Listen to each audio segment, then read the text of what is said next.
దాదాపు 70,000 కోట్ల రూపాయలు మీరు చేసిన అప్పులకు మిత్తిలు కట్టి ఈ రోజు నడువొంగిపోయే పరిస్థితుల్లో రాష్ట్రం ఉంటే ఆ నిజాలు చెప్పొద్దట. లోపల క్యాన్సర్ ఉండాలి, ఎయిడ్స్ ఉండాలి, కానీ నేను మంచిగా ఉన్నా, ఎర్రగా బుర్రగా ఉన్నా, నాకు పిల్లని అని పెళ్లి చేసుకుంటా అని అబద్ధాలు చెప్పి ముంచాలని చెప్పి వారు సూచన చేస్తున్నారు. అధ్యక్ష, రాష్ట్రం దివాలా తీసింది.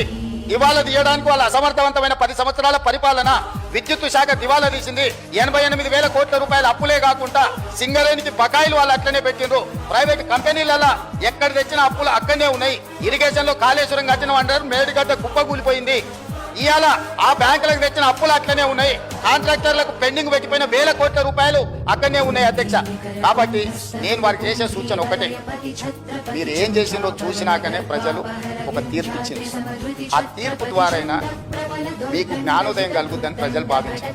ఇంకా అదే అహంకారము, అదే అహంభావము, అవే చులకన మాటలు, ఎదురుగుండా వాళ్ళని కించపరిచే విధంగా మాట్లాడడం, ఈ వ్యవహారం మానుకోండి.